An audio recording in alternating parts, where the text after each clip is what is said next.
President Jahanian, members of the Board of Trustees, faculty, distinguished guests, proud parents and families, and above all, the Carnegie Mellon class of 2026.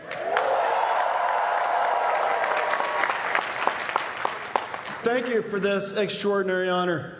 It is deeply meaningful to be here with Carnegie Mellon, one of the world's great universities and one of the rare places that invents the future.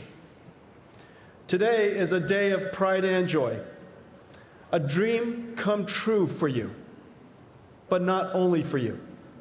Your families, teachers, mentors, and friends helped carry you here. Before we talk about the future, thank them.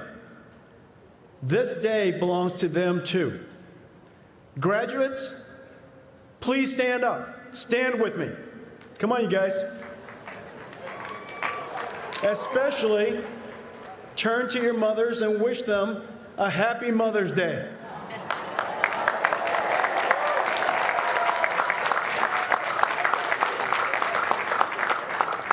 For you, this is another step in your life. But for her, this is a dream come true. Please sit down.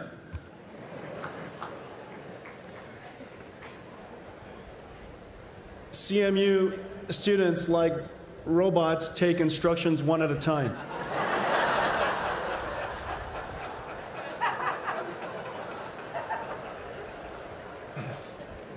To see your graduate, to see you...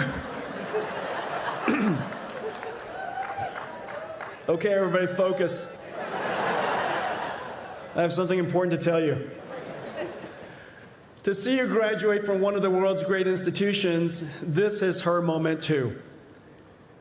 My mom and dad are deeply proud of me as well. My journey is their journey. I am their dream come true. And their dream was the American dream. Like many in this audience, I'm a first-generation immigrant.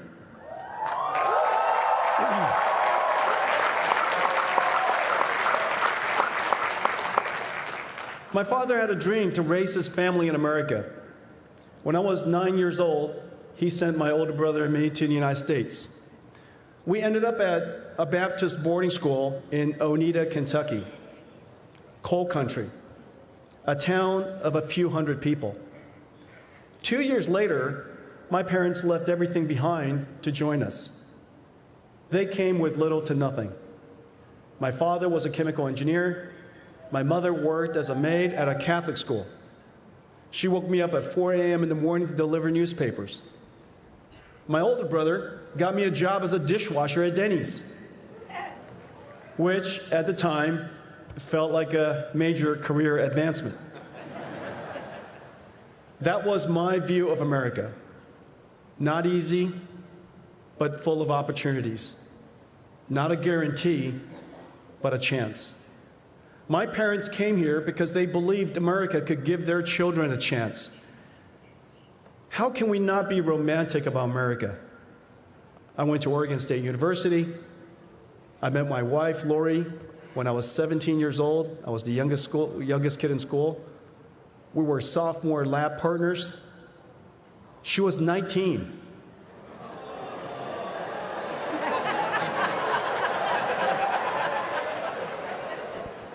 An older woman. I beat out 250 other boys in class and won her heart.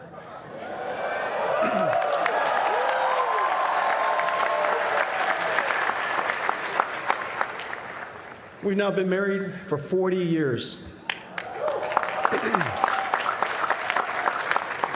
We have two amazing children, both working at NVIDIA.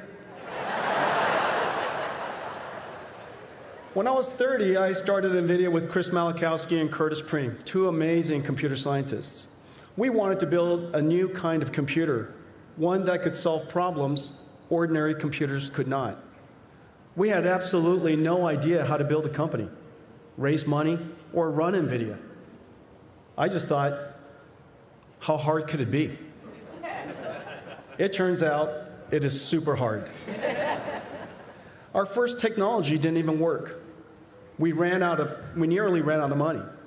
At one point, I had to fly to Japan and explain to Sega's CEO that the technology they contracted us to build would not work.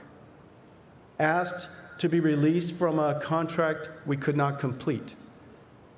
And then asked that they still pay us.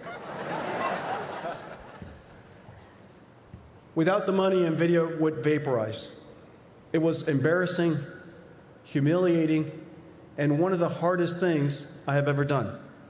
And Sega's CEO, Madri-san, said yes.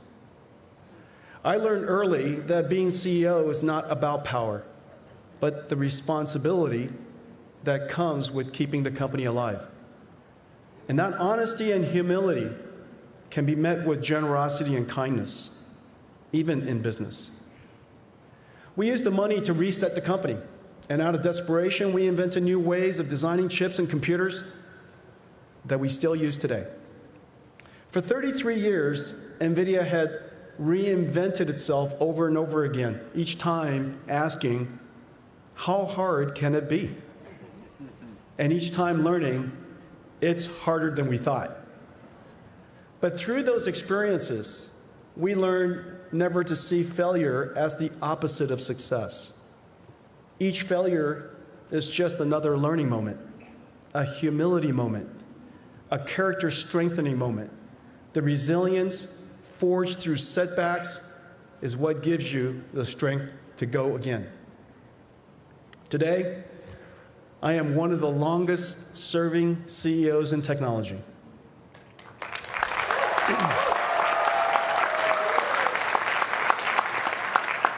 NVIDIA, the body of work I share with 45,000 extraordinary colleagues, is my life's work. Now it's your time to realize your dreams. And the timing could not be more perfect. My career started at the beginning of the PC revolution. Your career starts at the beginning of the AI revolution. I cannot imagine a more exciting time to begin your life's work. AI started right here at Carnegie Mellon.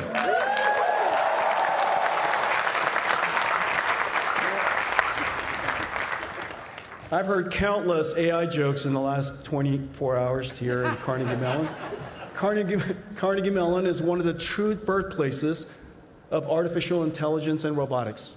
In the 1950s, researchers here created the logic theorist, widely recognized and considered the first AI computer program. In 1979, Carnegie Mellon founded the Robotics Institute. This morning I visited with Robo Club, the first academic institute devoted entirely to robotics. Artificial intelligence has gone on now to reinvent computing completely. I have lived through every major computing platform shift: mainframes, PCs, the internet, mobile, and cloud. Each wave built on the one before. Each expanded access, each transformed industries and society. But what is about to happen now is bigger than anything before. Computing is undergoing a complete reset, not since modern computing was first invented. For 60 years, computing worked the same way. Humans wrote software, computers executed instructions. That paradigm is over. Artificial intelligence has reinvented computing, from human coding to machine learning, from software running on CPUs to neural networks running on GPUs, and from following instructions to understanding, reasoning, planning, and using tools. A new industry has emerged to manufacture intelligence at scale. Because intelligence is foundational to every industry will change. For many, AI creates uncertainty. People see AI writing software, generating images, driving cars, and naturally wonder what happens next. Will jobs disappear? Will people be left behind? Will this technology become too powerful? Every major technological revolution in history created fear alongside opportunity. When society engages technology openly, responsibly, and optimistically, we expand human potential far more than we diminish it. So first and above all, we must be clear-eyed. Artificial intelligence, the automation of understanding, reasoning, and problem-solving, is one of the most powerful technologies humanity has ever created. And like every transformative technology before it, it will bring both great promise and real risks. The responsibility of our generation is not only to advance AI, but to advance it wisely.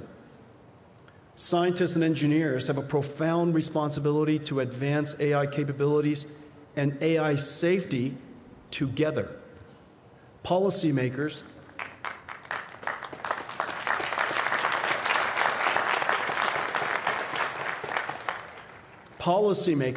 have a responsibility to create thoughtful guardrails that protect society while still allowing innovation, discovery, and progress to move forward.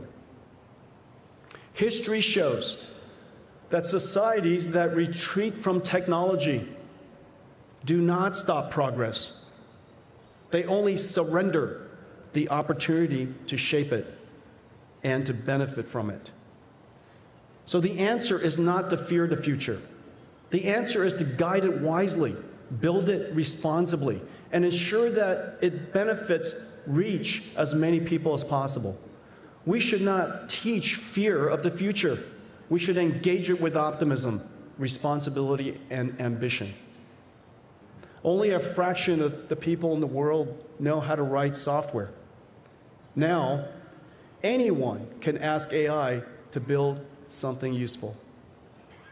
A shopkeeper can create a website and grow a business. A carpenter can design a kitchen and offer new services to clients. The AI writes the code. Everyone is now a programmer. For the first time, the power of computing and intelligence can truly reach everyone and close the technology divide. The first time. And like electricity and the internet before it, AI will require trillions of dollars of infrastructure investment. This is the largest technology infrastructure build-out in human history, and a once-in-a-generation opportunity to reindustrialize America and restore the nation's capacity to build. To support AI, America will build chip factories, computer factories, data centers, and advanced manufacturing facilities across the country. AI gives America the opportunity to build again. Electricians, plumbers, iron workers, technicians, builders, this is your time. AI is not just creating a new computing industry, it is creating a new industrial era.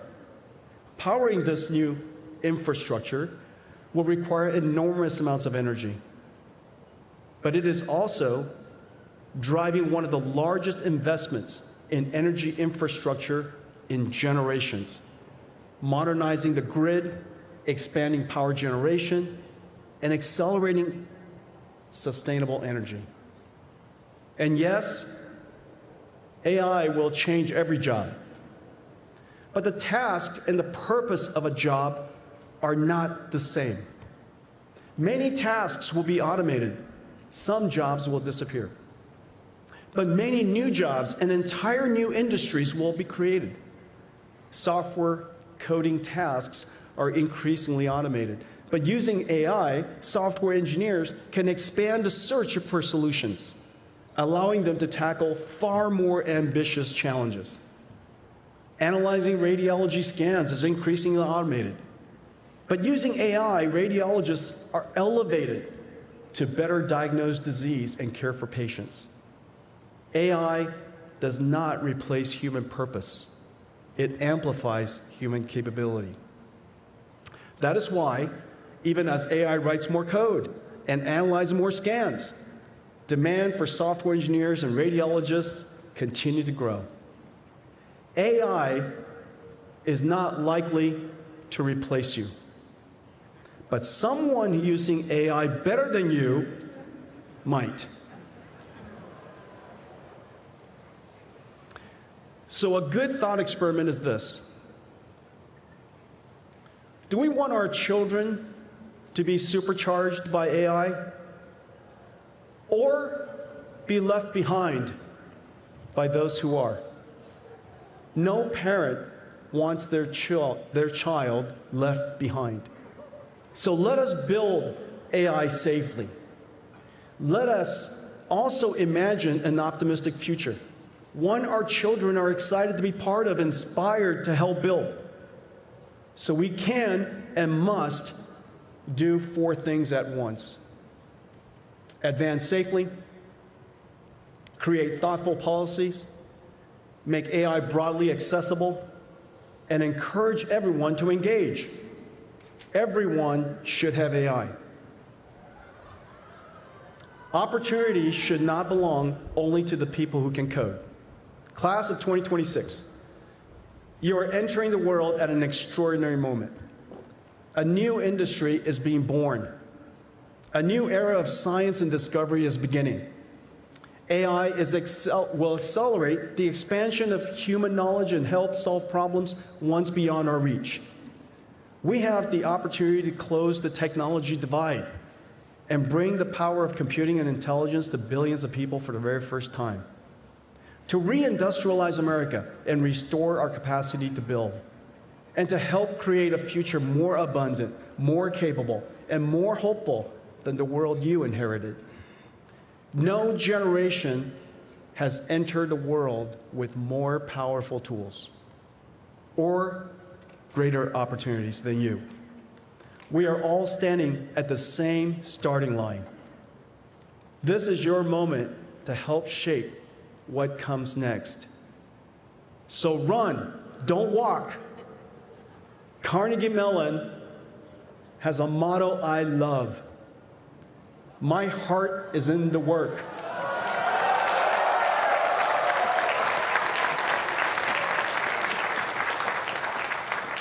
So put your heart in the work. Build something worthy of your education, your potential, and the people who believed in you long before the world did.